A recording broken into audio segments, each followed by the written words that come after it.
Hare Nama Hare Nama eva kevalam Kalo nasteva nasteva nasteva gatiranyata.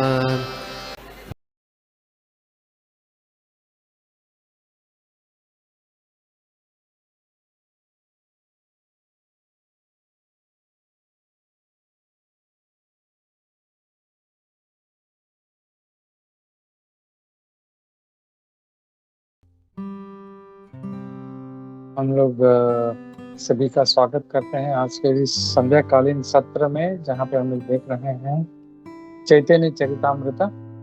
और चैतन्य चरितामृत का हम लोग देख रहे हैं पहला अध्याय, आदि लीला का पहला अध्याय, श्लोक नंबर 56 देख रहे हैं हम लोग। कल 55 देखा था।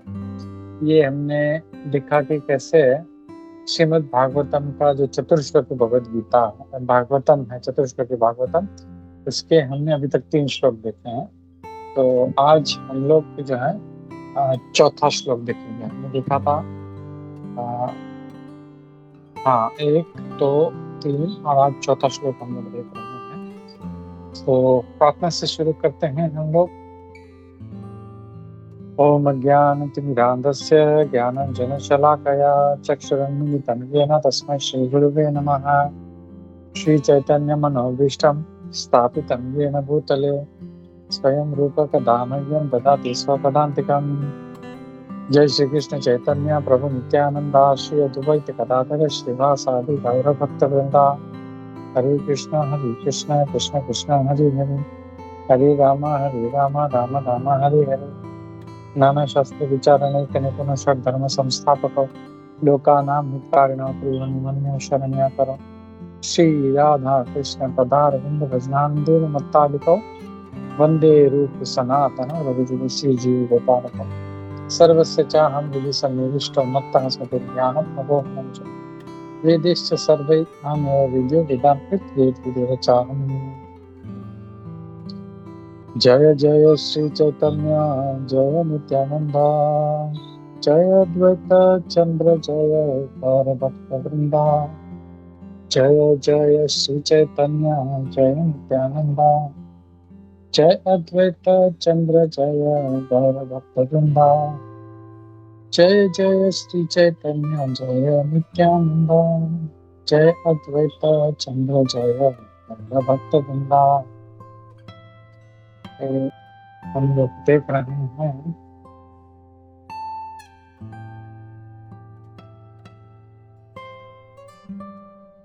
तो हम लोग देख रहे हैं श्लोक नंबर 56। तो मैं श्लोक पढ़ता हूँ। ये भागवतम का श्लोक है, चतुर्श्लोकी भागवतम का चौथा श्लोक। एतावद् एव जिज्ञासं तत्त्व जिज्ञासुनात्मनः अन्वय व्यतिरेकाभ्यां यत् स्यात् सर्वत्र सर्वदा। एतावदेव जिज्ञासां जिज्ञास्यं तत्त्व जिज्ञासुनात्मनः अन्वय व्यतिरेकाभ्यां यत् स्यात् सर्वत्र सर्वदा। तो यहाँ पे हम लोग देख रहे हैं कि इस श्लोक का हम लोग पहले अनुवाद और तात्पर्य देख लेते हैं। A person interested in transcendental knowledge must therefore always directly and indirectly inquire about it to know all pervading truth. तो यहाँ पे ये कहा गया है कि जिस व्यक्ति को रुचि है, उसने उसकी रुचि है आध्यात्मिक ज्ञान में, उसने हमेशा इसके जो प्रश्न है डायरेक्टली और इनडायरेक्टली, वो हमेशा इस परम सत्य के बारे में होने चाहिए। और ये प्रश्न होंगे तो वो भक्ति में जीवन में आगे बढ़ेगा। और ऐसा कौन करेगा? ऐसा वही व्यक्ति करेगा जिसको इस आध्यात्मिक ज्ञान में जिसकी रुचि है। तो हम लोग तात्पर्य देखते हैं। तात्पर्य में क्या लिखा है? तात्पर्य श्री प्रभुपाद द्वारा श्री प्रभुपाद की जय। Those who are serious about the knowledge of the transcendental world, which is far beyond the material cosmic creation, must approach a bona fide spiritual master to learn the science both directly and indirectly. यहाँ पे ये कहा जा रहा है, अगर किसी को इस आध्यात्मिक ज्ञान में जिसे रुचि है, जो हमारे भौतिक सृष्टि के परे है, उसने एक गुरु को अप्रोच करना चाहिए, गुरु की शरण में जाना चाहिए। बहुत जरूरी है गुरु की शरण में जाए और ये जो आध्यात्मिक विज्ञान है उसे समझने का प्रयास करना चाहिए, directly indirectly. One must learn both the means to approach the desired destination of just to such progress। तो यहाँ पे बहुत अच्छा प्रभुपाद जी एक लाइन बता रहे हैं हमारे लिए, हम लोग बोल सकते हैं कि गुरु मंत्र है कि हमें हमेशा तो क्या तरीका है किससे हम उस जगह पहुंच सकते हैं, वो हमको वो तरीका ढूंढते रहना चाहिए, स्तोत्र ढूंढते रहना चाहिए कैसे वहां पहुंचे, और उस रास्ते में क्या क्या तकलीफें हैं, क्या क्या बाधाएं, हिंड्रेंसेस उसके प्रोग्रेस में, वो भी समझना चाहिए। तो ये बहुत जरूरी है। जैसे हम लोग देखते हैं कोई भी हम लोग जीवन में कार्य करते हैं तो हम लोग देखते हैं कि वहां पे हमको अगर जाना है तो हम कैसे जाएंगे, ये हम लोग सोचते हैं, और उसके मार्ग में क्या क्या कठिनाइयां हैं वो भी हम लोग पूरा कैलकुलेट करते हैं। अगर ऐसा होगा तो ये हो सकता है, तो उसके लिए हम लोग, तो यहाँ पे बहुत अच्छा कहा गया कि हम लोगों को ये समझने का प्रयास करना चाहिए।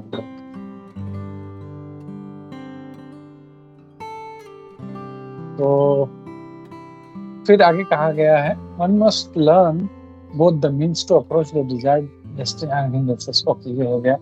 The spiritual master knows how to regulate the habits of a neophyte disciple।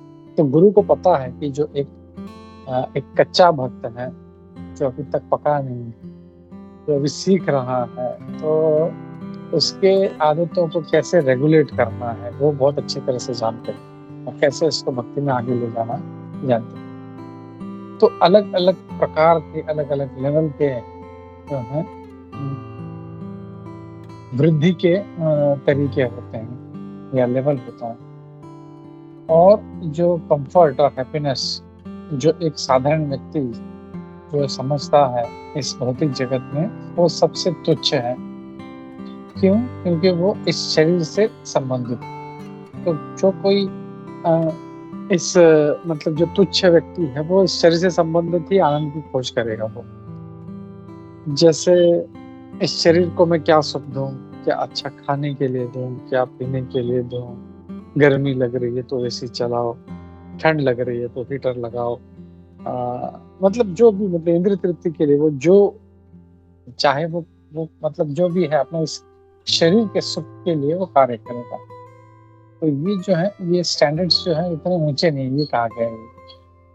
फिर the highest standard of such body comfort is achieved by fruitive worker who by pious activities reaches the plane of heaven or the kingdom of creative gods with their delegated powers। तो सबसे ऊंचा standard वो तब होगा जो एक जो कर्मी है, जो एक कर्म योग कर रहा है, मतलब कर्म योग नहीं, कर्म कर रहा है, तो शास्त्रों के आधार पर, वेदों के अनुसार कर रहा है, वो कुछ यज्ञ कहा गया तो फल की इच्छा करता है, तो ऐसा जो कर रहा है, तो ऐसा व्यक्ति जो है वो स्वर्ग लोक पे पहुंचता है। तो हम लोग देख सकते हैं थोड़ा सा उसके ऊपर है। तो जो तुच्छ वाला है वो सिर्फ शरीर का सुख और इंद्रिय तृप्ति में लगा रहता है। थोड़ा सा ऊपर वाला है वो थोड़ा ऊंची चीजें सोचता है, और वो तो देवताओं तक पहुंच जाता है, हेवन तक पहुंच जाता है, स्वर्ग लोक तक। लेकिन the conception of comfortable life in heaven is insignificant in comparison to the happiness enjoyed in the impersonal Brahman। अब यहाँ पे प्रभुपाद देखते हैं हम लोग कैसा लेवल एक देते जा रहे हैं सुख का, जो लोग समझते हैं। तो पहले है भौतिक सुख, इंद्रिय तृप्ति का सुख, उसके ऊपर जो है जो स्वर्ग का सुख है उसकी बात हो रही, और इसके ऊपर प्रभुपाद जी कह रहे हैं जो ब्रह्म सुख है उसके बारे में कहा। तो इसके ऊपर भी जो है, जो ब्रह्म में जो आनंद है वो इसके कंपैरिजन में बहुत कई गुना ऊंचा है, और ये बहुत ही ऊपर है, ये स्वर्ग के सुख से, ब्रह्म सुख, और इसे ब्रह्मानंद कहा गया है, स्पिरिचुअल ब्लिस। और ये कह रहे हैं फिर आगे, ये जो ब्रह्मानंद है, ये भगवान का जो प्रेम है, उसके अगर कंपैरिजन में देखा जाए तो भगवान का प्रेम एक अथाह महासागर है, और जो ब्रह्म सुख है वो एक गाय के बछड़ा, गाय का भी नहीं, गाय के पैर के चिन्ह भी नहीं, गाय का जो बछड़ा होता है कितना छोटा होता है, उसका खूर जो होता है उसमें जितना पानी जमा होता है उतना उसके बराबर। जस्ट इमेजिन इंद्र तृप्ति का सुख, स्वर्गिक सुख, उसके ऊपर ब्रह्मानंद और ब्रह्मानंद के ऊपर भगवान का प्रेम का आनंद, प्रेमानंद। तो ये प्रभुपाद जी की लेवल देखेगा। लेकिन हम लोग कहाँ हैं, हम लोग नीचे इंद्र तृप्ति में फंसे हुए। तो हम लोग को ये सब समझेंगे तो हम लोग धीरे धीरे ऊपर जाने का प्रयास करेंगे। When one develops pure love of Lord, he derives an ocean of transcendental happiness. जब उसे भगवान के प्रति प्रेम प्राप्त धीरे धीरे वो डेवलप करता है तो वो एक आध्यात्मिक सागर का उसे अनुभूति होती है। From the association of personality of God, भगवान के संग के कारण उसे ये आध्यात्मिक आनंद प्राप्त होता है। To qualify oneself to reach this stage of life is highest perfection.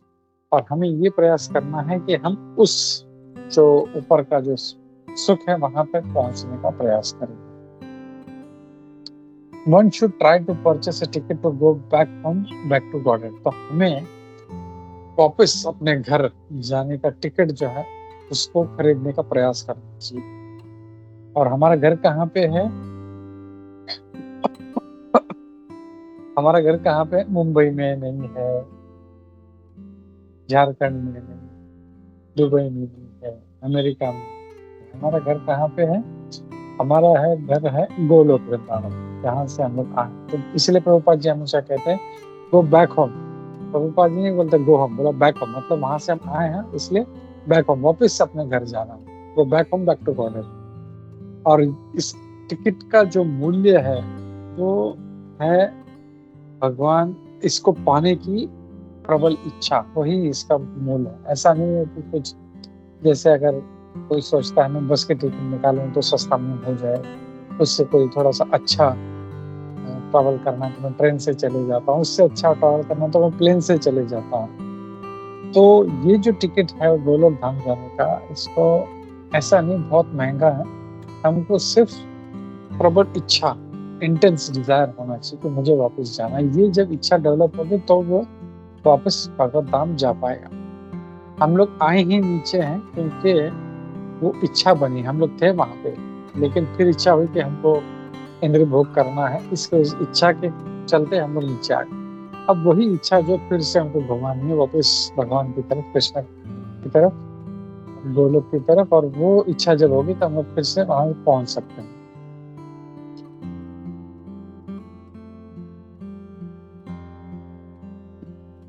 Which is not easily awakened. तो ये जो इच्छा है प्रभुपाद जी कहते हैं इतने आसानी से नहीं आती, भले ही वो 1000 जन्मों से ये भक्ति कर रहा है, सॉरी भक्ति नहीं, पायस एक्टिविटीज कर रहा है। तो कोई मतलब लगता है हम कुंभ में चले जाएंगे, गंगा स्नान करेंगे, ये करेंगे, वहां करेंगे, अपना सारा पुण्य कमाएंगे। तो ऐसे एक जन्म में आदमी कितना पुण्य करता है? कभी कभार वो एक साल में 144 साल में एक बार महाकुंभ आता है, तो कुंभ 12 साल में आता है। कभी कभार, कभी साल में एक बार वृंदावन चला गया 2 दिन 3 दिन के लिए। तो यहाँ पे ये देख सकते हैं कि जो पूरा जिंदगी जिसने पुण्य कमाया है वो, ऐसे वो कई 1000 सालों तक करे, 1000 जन्मों तक करे, तो भी वो टिकट वहां का जो है वो जाने का वो नहीं मिलेगा। यहाँ पे ये बताया तो समझना चाहिए कि वो टिकट कितना अमूल्य है, और वो हम लोग कैसे पा सकते हैं, वो इच्छा बनाकर। All mundane relationships are sure to be broken in the course of time, but once one establishes a relationship with the personality of God in the particular visa, it is never to be broken. तो यहाँ पे ये कह रहे हैं प्रभुपाद कि सारा जो भौतिक हमारा जो नाता है, माता से, पिता से, बच्चों से, वाइफ से, हस्बैंड से, मित्रों से, ऑफिस के पुलिस से, जितने भी हमारे नाते हैं वो जो है हमारे पक्के टूटेंगे, क्योंकि ये भौतिक है। भौतिक क्यों है? क्योंकि ये हमारे शरीर से संबंधित है। अब तो मेरी माता है, हस्बैंड, बच्चे या मित्र है, वो इस शरीर से संबंधित है। इसके लिए माताएं तो दुनिया में करोड़ों हैं, लेकिन ये एक ही मेरी माता है। ये बच्चे करोड़ों बच्चे हैं, लेकिन मैं सिर्फ मेरा आकर्षण सिर्फ उसी के प्रति, या भाई बहन इतने सारे हैं, लेकिन मुझे सिर्फ क्यों, क्योंकि ये मेरे इस शरीर से संबंध है। और इसीलिए ये जो नाता है ये भौतिक है और इसे कभी न कभी टूटना है। वो तो या तो समय उसको तोड़ेगा या हम उसको तोड़ के चले जाएंगे। तो ये सारा भौतिक चीज है, कभी न कभी टूटेगा। लेकिन एक बार भगवान से हमारा नाता जुड़ गया, but once one establishes a relationship with the person of God in particular rasa, और वो हम लोग नाता जोड़ते हैं कैसे, अलग अलग रसों में। तो हम लोग जानते हैं कौन सा रस है।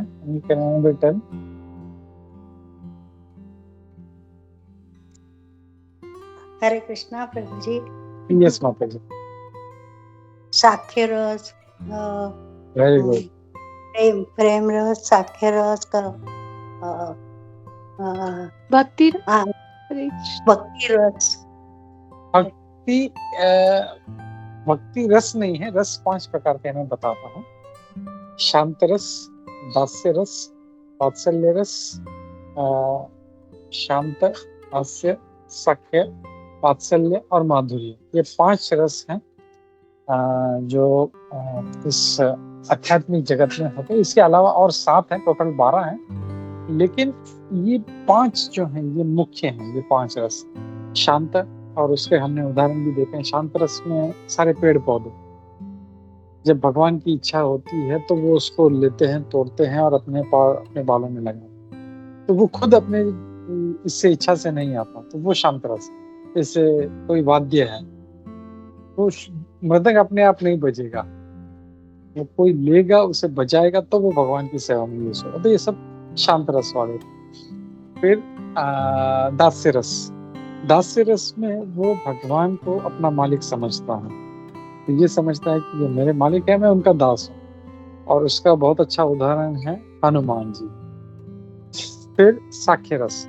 साख्य रस में एक व्यक्ति जो है वो भगवान को अपना मित्र समझता है, जैसे सुदामा है, श्रीधाम है, और मधु मंगल है, और अर्जुन है। ये इतने सारे जो मित्र हैं भगवान के, ये सारे साख्य।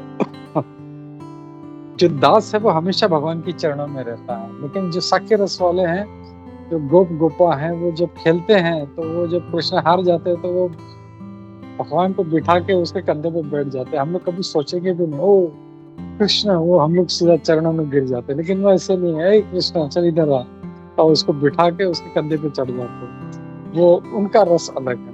तो शांत, दास्य, साख्य और वात्सल्य। वात्सल्य रस में जो है भगवान को अपना बच्चा समझते हैं, ये हमारा बेटा है। अरे लाला इधर आ, तूने अभी तक खाया नहीं।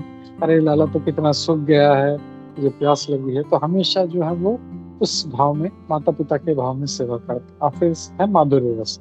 माधुर्य रस में वो भगवान को अपना प्रेमी समझते हैं, जैसे गोपियां हैं, द्वारका की रानियां हैं। तो ये सब जो है वो उस अलग अलग ऐसे प्रकार के रस हैं।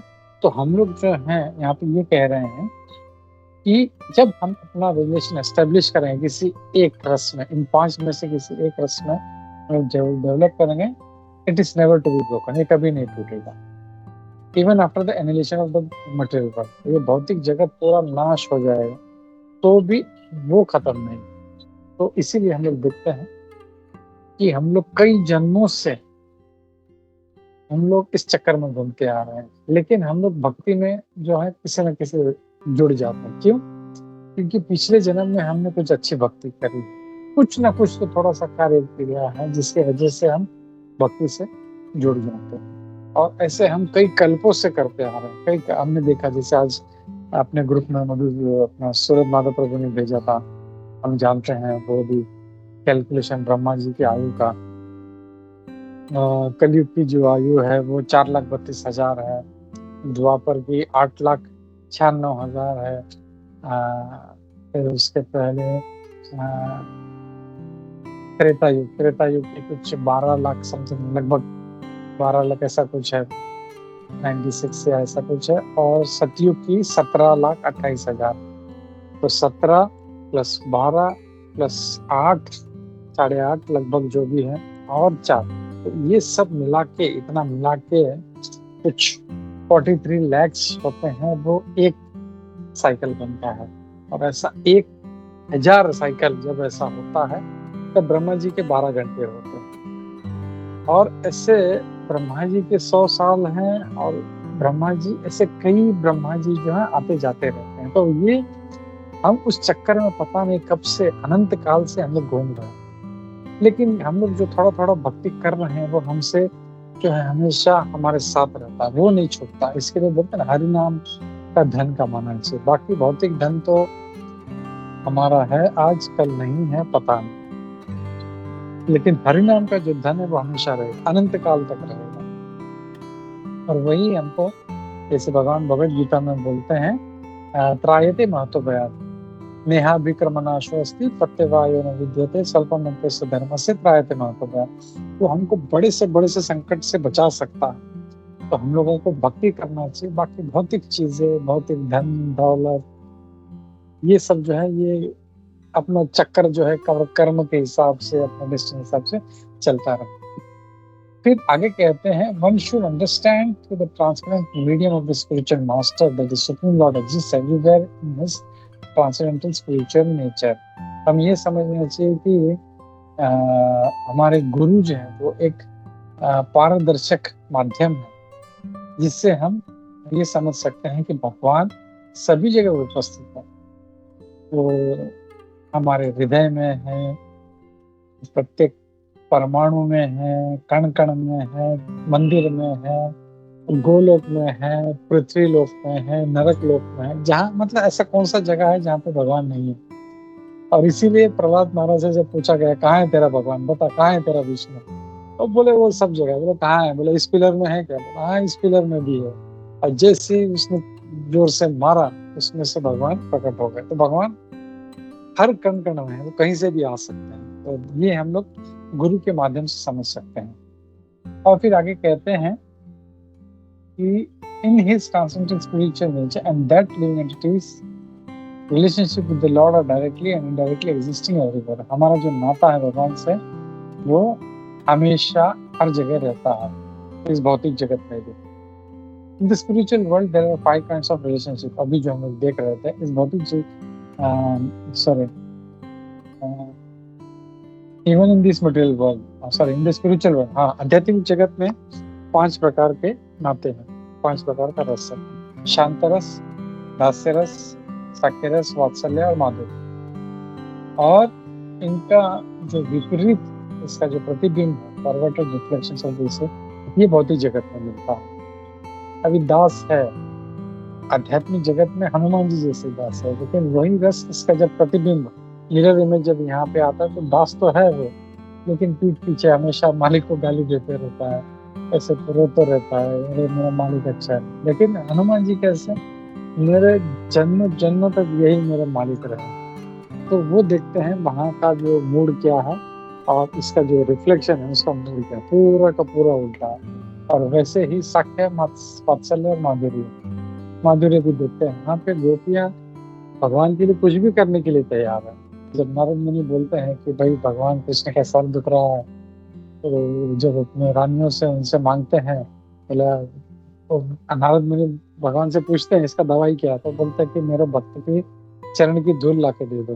तो जब रानी के पास जाते हैं तो सीधा कान बन के, ये क्या बोल रहे हो, कितना मतलब पाप, हम लोग सुन भी नहीं सकते ऐसी बात। और वही जब गोपियों के पास जाते हैं तो गोपियां झाड़ झाड़ के उनको, जहाँ से ये लो ये लो ये लो ये लो, पूरा भर भर के उनको देती हैं और बोलते हैं ये लो। तब नारद मुनि पूछते हैं कि भाई आपको डर नहीं लगता, आप नरक में जाओगे? बोलते हम लोग कहीं पे भी जाए, हमारा कहाँ तो चाहे उसका सर दर्द ठीक हो जाएगा ना, बस हमको हमारी चिंता है। तो ये प्रेम। और वही भौतिक जगत में देखें तो यहाँ पे सब उल्टा पुल्टा चल रहा है, तो कोई असली प्रेम नहीं है।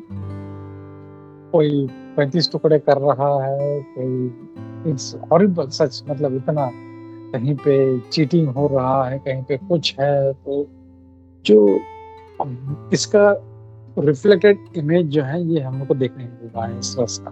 तो हमको ये समझना चाहिए, अगर वहां का रस अगर हमको समझना है तो यहाँ पे जो है उसका बिल्कुल ऑपोजिट वहां पे होगा, ये हम लोग अंदाज लगा सकते हैं। यहाँ पे हम तो देख ही रहे हैं कैसे प्रेमी प्रेमिका का रिलेशन, तो क्या क्या है उसका बिल्कुल विपरीत वहां पे होगा। मित्रों के बीच में देखते हैं, सामने तो हाय हेलो करते हैं, पीठ पीछे कुछ और चल रहा है, तो वहां पे उसका बिल्कुल विपरीत है, वो एक दूसरे के लिए कुछ भी करने के लिए तैयार।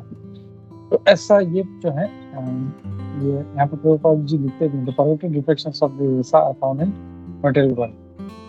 Land, home, furniture and other inert material objects are related in शांत। तो जैसे अब जो शांत रस का उदाहरण दे रहे हैं प्रभुपाद जी, जमीन है, घर है, फर्नीचर है और जितने भी जड़ पदार्थ हैं वो शांत रस में है। तो हम अगर देखें तो वहां पे अब यहाँ पे ये मेरा टेबल है, कुर्सी है, सोफा है, बेड है, तो आध्यात्मिक जगत में कुछ भी जड़ नहीं है। आध्यात्मिक जगत में सब में चेतना है। हम दामोदर लीला में भी देखते हैं कि जब यशोदा मैया जब कान्हा को अपना स्तनपान करा रही, तो जो दूध किचन में यशोदा मैया ने रखा था, जो स्पेशल दूध था, तो वो दूध सोचने लगा, अरे मेरा जिंदगी का क्या उपयोग, मैया तो अपना दूध पिला रही, तो मैं किस काम का। और तुरंत जो है वो छलांग लगा के वो आत्महत्या करने के लिए आग में कूद जाता। कैन जस्ट इमेजिन कि एक दूध में भी चेतना है। वैसे टेबल, वहां पे ऐसा कुछ भी नहीं है। यहाँ पे वहां पे टेबल भी एक प्रभु है, टेबल प्रभु तो तुरंत आ जाते हैं, फिर वो उसके ऊपर जो भी भगवान को थाली रखना है या जो भी है, तो सब भगवान की मतलब सेवा कर रहे हैं। एक टेबल भी प्रभु है, एक आसन है, आसन भी प्रभु है। मतलब वहां पे कोई भी अचेतन वस्तु नहीं है, जड़ पदार्थ नहीं है, ऐसा डेड मैटर जैसे बोलते हैं, जैसे यहाँ पे टेबल है, सोफा, वैसे वहां पे मैं एक बहुत अच्छा एक प्रभु जी का लेक्चर सुना था, शुभ कृष्ण प्रभु, वो बताते हैं भौतिक जगत में सारा जड़ पदार्थ है, कोई किसी में चेतन नहीं, और आध्यात्मिक जगत में वहां पे सब कुछ चेतन है, जड़ पदार्थ एकदम अपोजिट है उसका।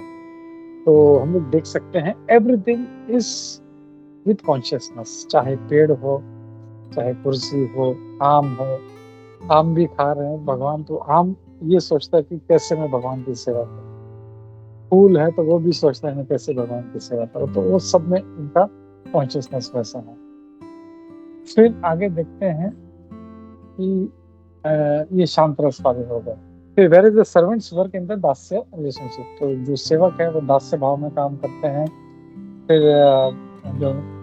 जो मित्रों के बीच में साख्य रस है, और कुछ जो है वो माता पिता की तरह वात्सल्य भाव में रहते हैं, और जो गोपियां हैं वो माधुर्य भाव में उनका प्रेम का संबंध है।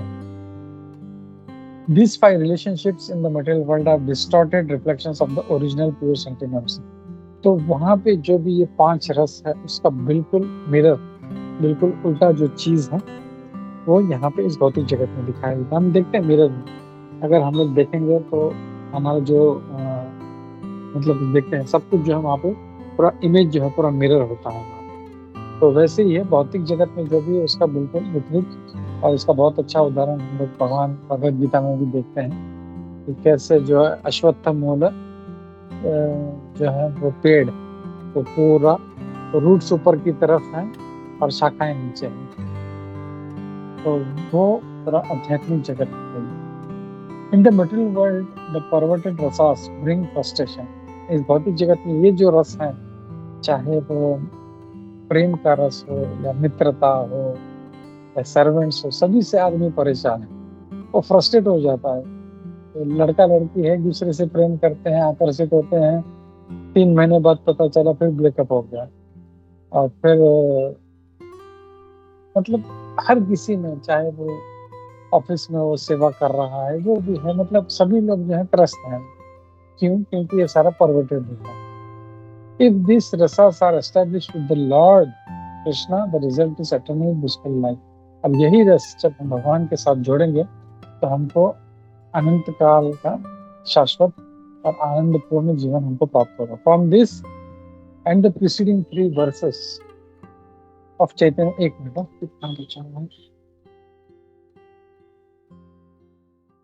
ओके, ठीक है, हम लोग इसे खत्म कर लेते हैं।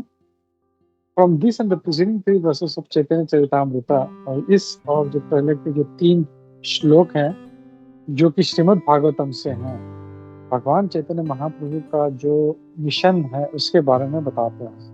हम चैतन्य महाप्रभु का मिशन क्या है वो समझ सकते हैं। श्रीमद् भागवतम में 18,000 श्लोक हैं, जो उसका सार इन 4 श्लोकों में आता है। जैसे भगवत गीता में कितने श्लोक हैं? 700 श्लोक प्रभु जी। 700 श्लोक है, और उसका सार जो है पूरा वो चतुर्श्लोकी भगवत गीता में आता है। वैसे ही भागवतम में 18,000 श्लोक हैं, और उसका सार इन 4 श्लोकों में आता है। और इन 4 श्लोकों में चैतन्य महाप्रभु का जो मिशन है वो हमको दिखाई देता है, जो कि श्लोक नंबर 53, 54, 55 और 56 में दिखाई देता है। ये दूसरे स्कंद में आता है। In the first of this versus, तो पहला जो श्लोक है 53 में भगवान के आध्यात्मिक स्वभाव का पता चलता है, उसमें समझाया गया। तो दूसरा है 54, उसमें कैसे भगवान जो है अपने जो भौतिक शक्ति माया है उससे डिटैच रह के कार्य करते हैं। The living entities, all the parts and parcels of the Lord Krishna are prone to be controlled by the external energy, और जीव जो है वो इस माया शक्ति के द्वारा कंट्रोल होता है। Therefore, although they are spiritual in the material world, they are encased in the body of material energy। यद्यपि ये जो जीव हैं ये भौतिक नहीं है, जीवात्मा जो है ये आध्यात्मिक है। हमने देखा पूरा दूसरे अध्याय भगवत गीता के दूसरे अध्याय में भगवान बहुत अच्छे से बताते हैं। 7वें अध्याय में बोलते हैं मेरी पराशक्ति है, लेकिन इस माया शक्ति में से प्रभावित होने के कारण इस जड़ता में वो फंस जाती है, और इसलिए यहाँ पे भौतिक जीव जगत में फंस जाती है।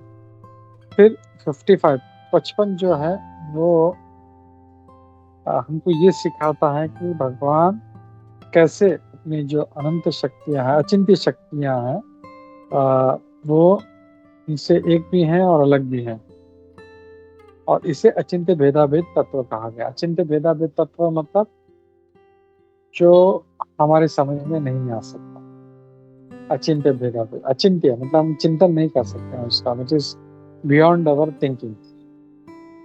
फिर when a living entity and surrenders to the Supreme Lord Krishna, he can then develop natural transcendental love for him। जब भगवान की शरण में जाएगा तो भगवान के प्रति उसका आध्यात्मिक प्रेम भी जागेगा, और this surrender process should be primary concern of human being. और यही जो शरणागत का जो भाव है ये इस मनुष्य समाज का मुख्य उद्देश्य है। और 56 में कैसे जो बद्ध जीव है उसने गुरु की शरण में जाना चाहिए और इस आध्यात्मिक और भौतिक जगत को समझने का प्रयास करना चाहिए। Here the words Anvay व्यतिरेकाभ्याम, directly and indirectly, ये जो है इससे हम समझ जाते हैं कि one must learn the process of devotional service in 2 aspects। तो भक्ति को जो डायरेक्ट और इनडायरेक्ट जो है हम लोग दोनों जो प्रोसेस है उसको समझना चाहिए। One must directly execute the process of devotional service and indirectly avoid the impediments to the progress। यहाँ पे फाइनली बहुत प्रभुपाद जी अच्छा से सार दे रहे हैं कि हमें जो भक्ति का जो प्रोसेस है उसको एग्जीक्यूट करना चाहिए, उसको फॉलो करना चाहिए, और इनडायरेक्टली इसमें जो भी बाधाएं हैं, जो डिविएशंस है जो हमको भक्ति से दूर ले जा सकती हैं, कुसंग है या गलत संगत है या कोई गलत आदत है, उसको हमें छोड़ कर रहना चाहिए। तो काफी बड़ा पर्पट था ये भी। तो जहाँ पे मैं रुकता हूँ इससे संबंधित किसी का कोई प्रश्न है, टीका टिप्पणी है तो हम लोग लेते हैं। हरे कृष्णा। चैतन्य चरितामृत की जय, श्रील प्रभुपाद की जय, इस्कॉन गुरु वृंद की जय।